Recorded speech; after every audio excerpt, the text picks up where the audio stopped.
Selamat pagi, perkenalkan nama saya Natalia Jujur Marito Sialagan, NPM 18140023, Prodi PGSD 5A, mata kuliah Pendidikan Anti Korupsi.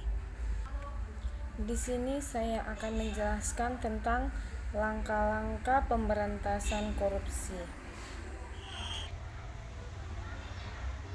Langkah-langkah pemberantasan anti korupsi tidak ada sengaja yang benar-benar ampuh untuk memberantas korupsi.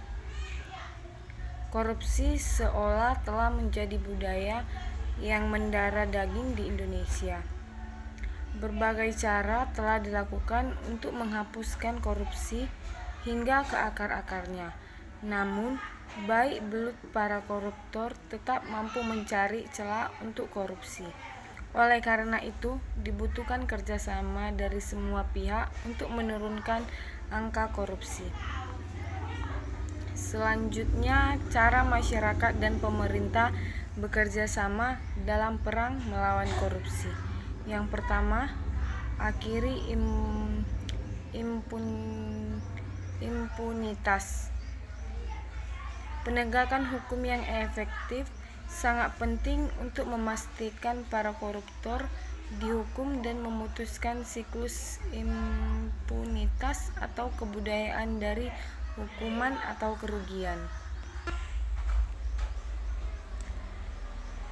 Sedangkan masyarakat sipil sendiri dapat mendukung proses tersebut dengan melakukan inisiatif tertentu seperti kampanye yang dilakukan secara bijak dan tetap memperhatikan hukum. Yang kedua, mereformasikan administrasi publik dan manajemen keuangan. Reformasi yang berfungsi pada peningkatan manajemen keuangan dan memperkuat peran lembaga audit di banyak negara telah mencapai dampak yang lebih besar daripada hanya melakukan di sektor publik dalam mengendalikan korupsi. Bahkan salah satu reformasi tersebut merupakan pengungkapan informasi anggaran yang dimana upaya ini dilakukan untuk mencegah pemborosan dan penyalahgunaan sumber daya. Namun harus diakui cara ini belum bisa diterapkan di banyak negara dikarenakan ada dampak yang harus dipikirkan dan dipertimbangkan. Yang ketiga, mengenali jenis korupsi. Di korupsi ini tidak hanya menyangkut suap, tapi juga bicara mengenai masyarakat ekonomi lemah yang masih sering menjadi sumber daya yang perannya belum maksimal di tengah suatu negara. Itulah mengapa sangat penting untuk memahami berbagai jenis korupsi untuk mengembangkan respon yang cerdas dan sesuai dengan kebutuhan negara tersebut. Yang keempat, memaksimalkan kekuatan masyarakat.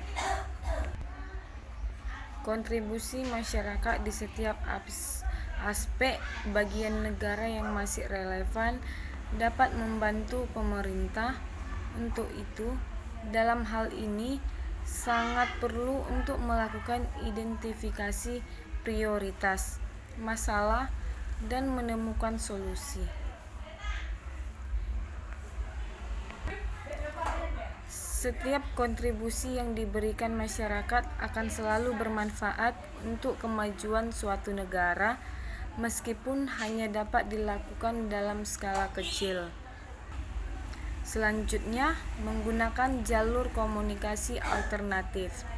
Saat membacanya, mungkin Anda merasa kebingungan.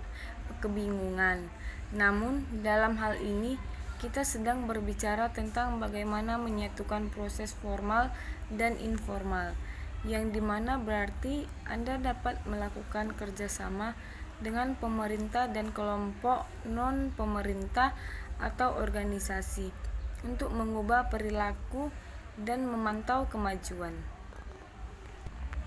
Selanjutnya, memanfaatkan teknologi. Bersyukur saat ini sudah teknologi yang menunjang segala aktivitas masyarakat, menjalin komunikasi, serta untuk membangun pertukaran yang dinamis hingga berkelanjutan antara pemangku kepentingan utama baik pemerintah, warga negara, bisnis, kelompok masyarakat, sipil, media, akademis, dan lain-lain. Bahkan dengan teknologi seperti internet, siapapun dapat melakukan tindakan pencegahan baik di tingkat global dan lokal yang dapat disesuaikan dengan skala dan ruang lingkup itu sendiri, sehingga sangat disarankan untuk masyarakat dapat memanfaatkan teknologi dan ikut terlibat dengan cara yang bijaksana. Selanjutnya, memberikan kontribusi. Sebagai masyarakat, berinvestasilah dalam institusi dan kebijakan yang diambil oleh pemerintah, meskipun sifatnya sangat terbatas dan tentunya disertai dengan berbagai aturan yang sudah ada sebelumnya. Selanjutnya, menutup celah internasional.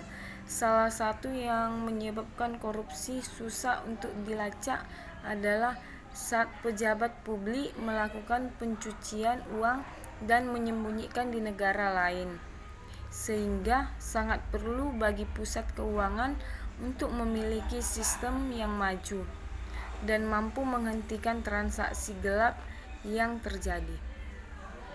8. Menetapkan standar.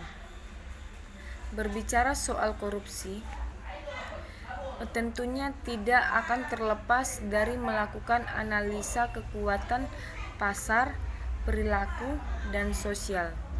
Dikarenakan semua aspek yang telah disebutkan mengadopsi standar integrasi yang baik, maka hasil yang diberikan juga akan positif.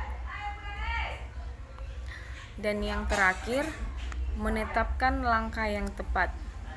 Saat mengambil sebuah keputusan dan strategi, tentunya harus ada evaluasi yang nantinya dapat menjadi tolak ukur mengenai langkah-langkah yang sudah diambil.